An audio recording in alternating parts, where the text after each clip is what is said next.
जय हिंद दोस्तों, स्वागत है आपका पंकज फौजी स्टडी ग्रुप पर। जैसा कि हमने बताया था कि भाई आज आपका जो नोटिफिकेशन है एसएससी जीडी का वो डिक्लेयर कर दिया जाएगा। तो आज देखिए आपके सामने दिखाया हुआ है कि आपका नोटिफिकेशन जो है वो ऑन हो चुके हैं।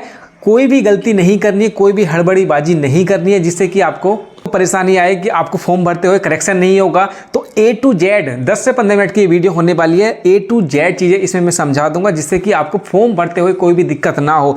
बिना आपका समय बिताए मैं आपको कंफर्म करा देता हूँ, इंश्योर करा देता हूँ कि ये फॉर्म अगर वीडियो आप देख लेते हैं तो आपकी जो गलतियाँ हो जाती है ना कि भाई आपको असम राइफल में जाना है और ITBP भर देते हैं, कैसे वो प्रोसेस फॉलो करना है, किस तरह से आपके सिलेक्शन प्रोसीजर रहेगा, कब तक आपकी भर्ती प्रक्रिया पूरी हो जाएगी, वो सारा कुछ इस वीडियो हम बात करने वाले हैं। तो लास्ट तक बने रहेंगे, देखिए देखने को मिलेगा। और कब से कब तक आप इसके फॉर्म भर सकते हैं, देखिए 24/11 से फॉर्म भरेंगे और कब तक भरना है इसका 31/12 तक, मतलब 24/11 से लेकर 31/12 तक आप इसका फॉर्म भर सकते हैं।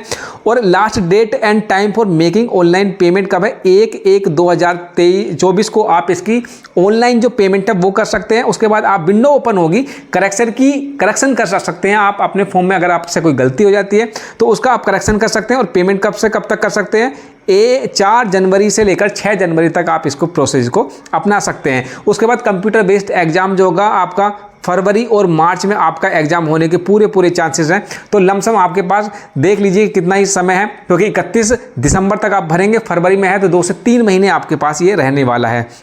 आपका जो पेपर होगा वो हिंदी, इंग्लिश और 13 रीजनल लैंग्वेज जो हैं, जो क्षेत्रीय भाषाएं, उसमें आपका एग्जाम होने वाला है। नीचे दिया हुआ है, मैं आपको जल्दी बता देता हूं। और जो चल रही थी ना बातें कि भाई 75,000 आएगा, 60,000 आएगा, मैंने पहले ही बोला था कि अखबार की जो कटिंग है उस पर मत जाना, और जो RTI लगाया था और वहां से डाटा निकल कर उन पर मत जाना, क्योंकि जो वैकेंसी है आपकी, देखिए मेल कैंडिडेट की बात कर लेते हैं।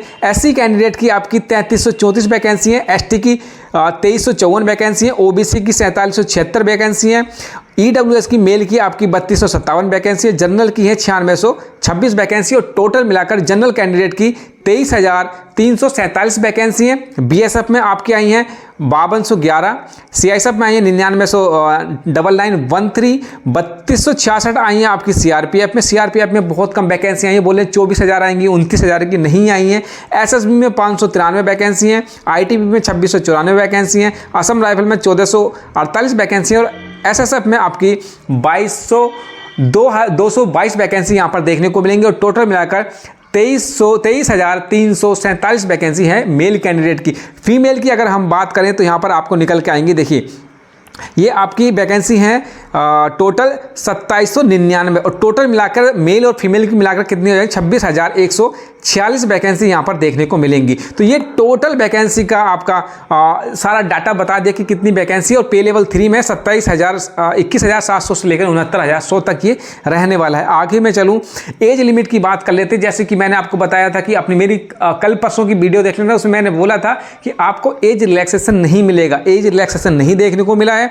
जनरल कैंडिडेट है 18 से 23 साल यहाँ पर आपकी एज है। जो एज की गणना की जाएगी 1/1/2024 से आपको एज को लिया गया है। मतलब आपका क्या है, जो जन्म है 2 जनवरी 2001 और 1/1/2006 के बीच में आपकी जो डेट ऑफ बर्थ है वो होनी चाहिए। मतलब 2 जनवरी 2001 से आप पहले के जन्मे ना हो और 1/1/2006 के बाद के जन्मे ना हो, इनके बीच की आपकी एज होनी चाहिए। तो जनरल कैंडिडेट के लिए 18 से 23 साल, ST कैंडिडेट को 5 साल की छूट है, SC ST के लिए, OBC के लिए 3 साल की छूट है।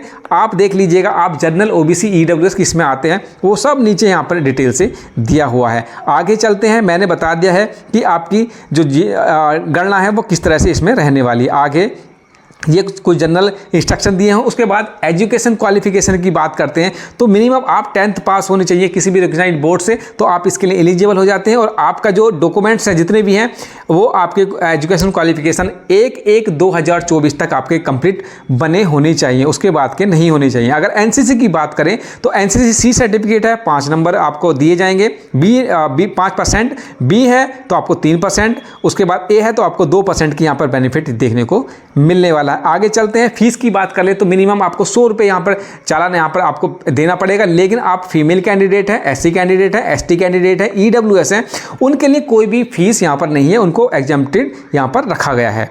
उसके बाद अगर हम आगे बात करें कि भाई किस तरह से आपका सिलेक्शन रहने वाला है, ये आप देख लीजिए यहाँ पे आपके सेंटर हैं, कौन कौन से सेंटर से कैसे कैसे एग्जाम सेंटर यहाँ पे सब कुछ दिया, मध्य प्रदेश, नॉर्थ ईस्टर्न, ये सब कुछ है, आप इजीली इसको देख सकते हैं। इसको मैं टेलीग्राम के उस पर डाल दूंगा। रहा एग्जाम पैटर्न के बारे में, बोल रहे थे कि क्या भी चेंजेस होने वाला है, लेकिन ऐसा नहीं हुआ है। टोटल नंबर की हम बात करें तो 160 नंबर आपका होने वाला है। और कितने क्वेश्चन, 20 आपके जनरल इंटेलिजेंस के, जनरल रीजनिंग के 20 हैं, जीके के 20 हैं, मैथ के 20 हैं, हिंदी इंग्लिश में से 20 हैं। तो टोटल मिला के आपके 20 और गुणा 2 ये आपका यहाँ पर रहने वाला है। ठीक है, 60 मिनट का आपको समय मिलेगा। जैसा पहला पैटर्न था सेम टू सेम वही रहने वाला है। 20-20 का ये क्वेश्चन होने वाले हैं और उसके दुगना गुणा 2 कर लीजिएगा, मतलब आपका टोटल मिलाकर 160 नंबर का ये पेपर होने वाला है। निगेटिव मार्किंग 0.25 की निगेटिव मार्किंग यहाँ पर आपको देखने को मिलने वाली है। ठीक है, आप इजीली कर लेंगे। यहाँ आपके सब्जेक्ट लिखे हुए हैं कि भाई अर्थमेटिक, इंग्लिश या मैथ में आपको क्या क्या किस तरह से रहने वाला है। जब आपका सीबीटी हो जाएगा उसके बाद आपका पीईटी होने वाला है, उसमें आपको मेल कैंडिडेट हैं तो 5 किलोमीटर रनिंग होनी है, 24 मिनट में ये दिखाई देगी आपको। फीमेल है तो 1.6 किलोमीटर आपका 8.5 मिनट में यहाँ पर करना है। और ये लद्दाख रीजन से अदर देन, मतलब जो लद्दाख रीजन में है उनके लिए ये नहीं है। लेकिन अगर मेल कैंडिडेट है और लद्दाख रीजन के हैं तो 1600 मीटर आपको रनिंग करनी है 7 मिनट में, और फीमेल है तो 800 मीटर 5 मिनट में यहाँ पर ये सब कुछ करना है। पीएसटी की बात करें तो हाइट आपकी 170 सेंटीमीटर, मेल की और फीमेल की 157 सेंटीमीटर। उसके बाद यहाँ पर देख लीजिएगा आपको डिटेल से दिया हुआ है कि all candidate belong to ST schedule caste हैं आप, तो मेल की 162.5 और फीमेल की 150 है। यहाँ पर नॉर्थ ईस्ट से अगर आते हैं तो यहाँ पर देख लीजिएगा सारी डिटेल यहाँ पे दी हुई है, इसको मैं टेलीग्राम के ग्रुप में डाल दूंगा। चेस्ट की बात करें तो मतलब फ्लैप के साथ, मतलब 80 से 85 आपका ये चेस्ट रहने वाला है। 5 का फुलाब है और नीचे जैसे एसटी कैंडिडेट है तो 76 है और 5 का फुलाब 81 हो जाएगा, मतलब 76 से आपका 81 फुलाब रहने वाला है। ये देख लेंगे, नीचे इसमें डिटेल से सब कुछ दिया हुआ है, इसको मैं टेलीग्राम ग्रुप पे डाल दूंगा। तो ये मोटा मोटा जो आपको लगता है कि गलती नहीं होनी चाहिए। और एक चीज़ और बताऊं कि अगर आप पास करते हैं सीबीटी तो आपके मिनिमम मतलब 30% तो नंबर होने चाहिए, उसके बाद ही आप जाएंगे। और कैसे सिलेक्शन होगा, पहले सीबीटी होगा, उसके बाद पीईटी पीएसटी हो जाएगा, उसके बाद मेडिकल हो जाएगा, उसके बाद डिटेल मेडिकल हो जाएगा, डॉक्यूमेंट वेरिफिकेशन हो जाएगा। इस तरह से आपका सिलेक्शन यहाँ पर कंफर्म होने वाला है। ये देख लीजिएगा, ओबीसी के लिए 25% है और अदर कैटेगरी के लिए 20%, मतलब इतने तो आपको आने ही चाहिए मार्क्स। उसके बाद आपके जो हैं वो बढ़ जाएंगे, मतलब आगे बढ़ के आपका मेरिट लगेगी आपको।